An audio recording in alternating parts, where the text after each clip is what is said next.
πλέον η τρίτη φορά τα τελευταία χρόνια, οπότε μπορούμε να πούμε ότι έχει γίνει κατά κάποιο τρόπο παράδοση. Τέτοια εποχή, μια McLaren περιμένει τον drive κάπου στην Ευρώπη. Αυτή τη φορά το ραντεβού είναι στο dealer της εταιρείας στη Γενέβη.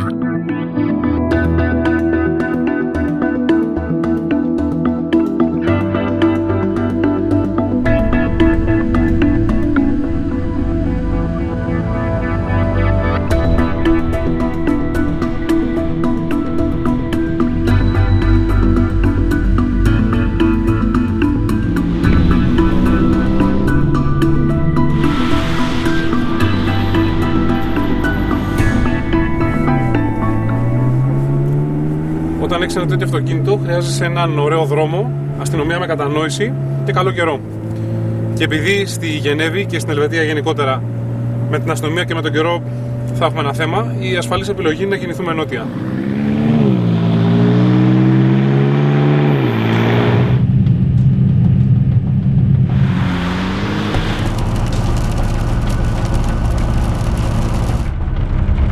Κινούμαστε πλέον σε γαλλικό έδαφος. Έχουμε αφήσει πίσω μας τη Γενέβη και ανηφορίζουμε για το διάσημο τούνελ Mont Blanc.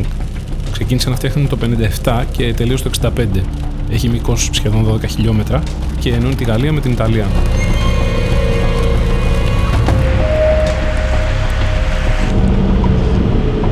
Στα 1300 μέτρα υψόμετρο, η βροχή αρχίζει να γίνεται πλέον χιόνι. Όσο πλησιάζουμε το τούνελ, η κίνηση αυξάνεται. Σε λίγο θα γίνει κανονικό μποτιλιάρισμα. Κάθε χιλιόμετρο ουράς είναι 45 λεπτά αναμονής.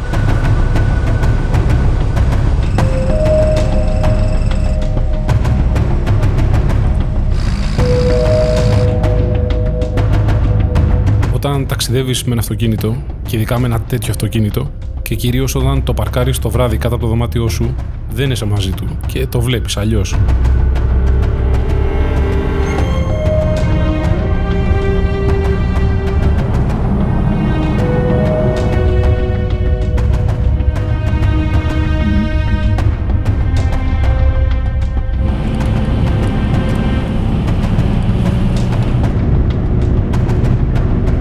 Μετά από 500 περίπου χιλιόμετρα, οδηγούμε πλέον πλάι στη Μεσόγειο. Η βροχή έχει σταματήσει, η κίνηση έχει λιγοστέψει και το κοντέρ περνάει για πρώτη φορά τα 200. Κάπως έτσι, λίγο πριν τα μεσάνυχτα, φτάνουμε τελικά στην Νίκαια.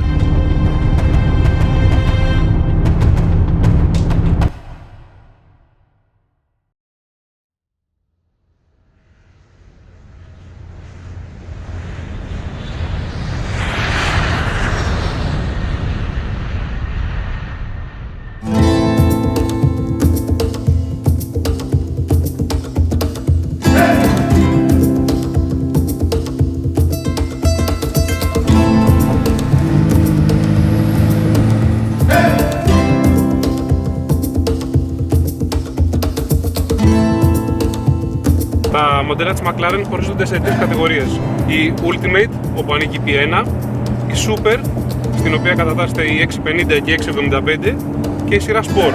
Τη λένε Baby McLaren, αλλά δεν είναι μικρότερη σε διαστάσεις. Για την ακρίβεια είναι ένα πόντο μακρύτερη και λίγο ψηλότερη. Όμως δεν είναι τόσο ακραία, είναι πιο άνετη, πιο πρακτική για να τη χρησιμοποιείς κάθε μέρα, να ταξιδεύεις μαζί της, να ζεις περισσότερο με το αυτοκίνητο.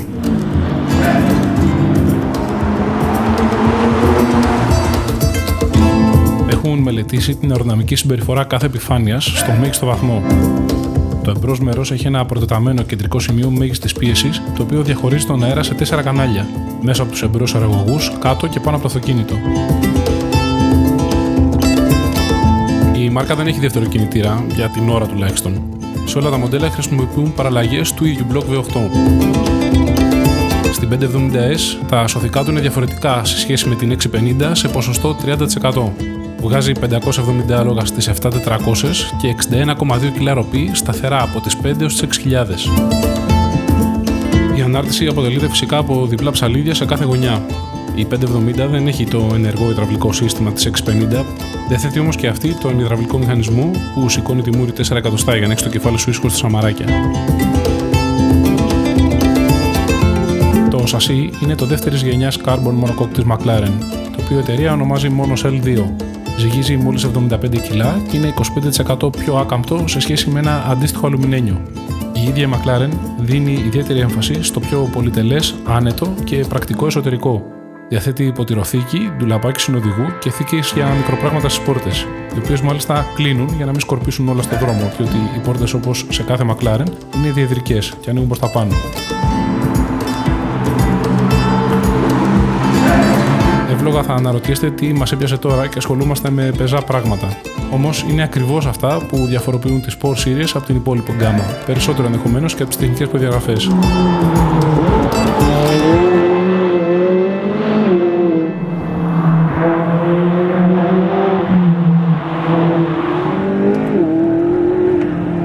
Ο ήχος είναι συγκλονιστικός. Το γρέζι του V8 ανακατεύεται με το φύσιμα από τις τουρμπίνες και γίνεται κόλαση. Εν τω μεταξύ απ' έξω πρέπει να ακούγεται περισσότερο από τη μέσα.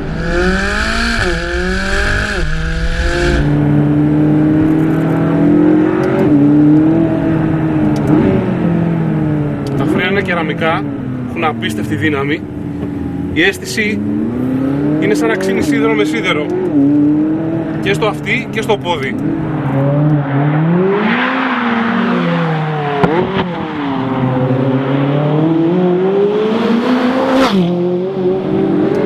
Δεν έχει την ενεργή υδραυλική ανάρτηση των μεγαλύτερων μοντέλων.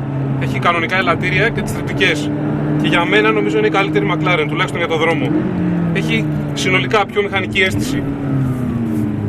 Είναι αρκετά άνετη όταν ρολάρεις και όταν πιέζεις έχει τέλειο έλεγχο, χωρίς αναπηδήσεις που τρομάζουν.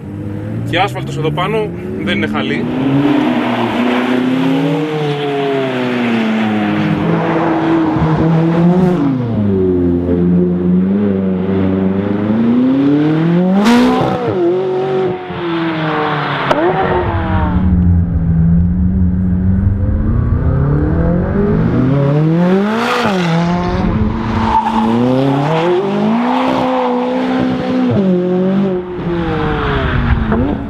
Χωρίς μηχανικό μπλοκέ. Έχει το σύστημα Torque Vector, είναι αυτό που φρενάρει τον εσωτερικό τροχό για να μεταφέρει ροπιστόν έξω. Τα ηλεκτρονικά που αφορούν στο κράτημα και την ανάρτηση ρυθμίζονται από αυτόν εδώ το διακόπτη. Δίπλα του ακριβώς είναι ο διακόπτης που ελέγχει κινητήρα και μετάδοση. Για το δρόμο η ιδανική επιλογή είναι η μεσαία ρύθμιση της ανάρτησης και η ακραία για τον γκάζι.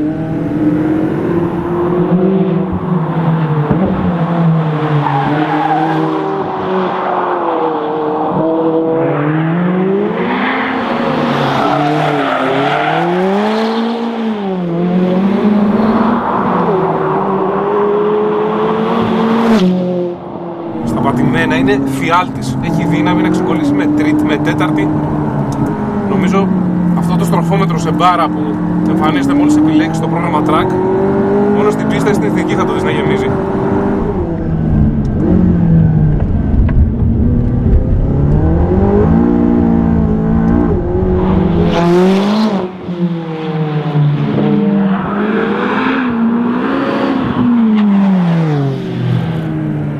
Σε μέτρια κομμάτια όμως είναι απόλαυση.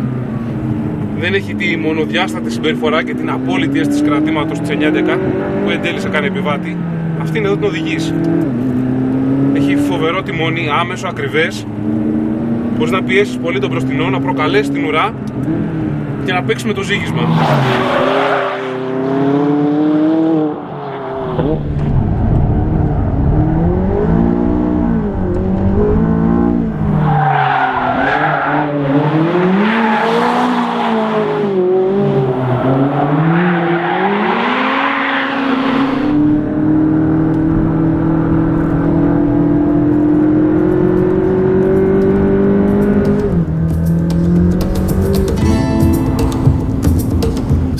Προσπαθώ να απομονώσω για λίγο την πληροφορία από το συναίσθημα και να κρίνω το αυτοκίνητο αντικειμενικά. Σύντομα διαπιστώνω όμως ότι μάλλον δεν μπορώ να το κάνω και αλήθεια δεν έχει νόημα. Για όποιον επιμένει στις συγκρίσεις, υπάρχει η κατατεθειμένη άποψή μας. Όσοι ενδιαφέρονται μπορούν να αναγνωρίσουν νικητές και χαμένους. Στην πραγματικότητα, ή μάλλον στα όνειρα, διότι για αυτά μιλάμε, δεν υπάρχουν όμως.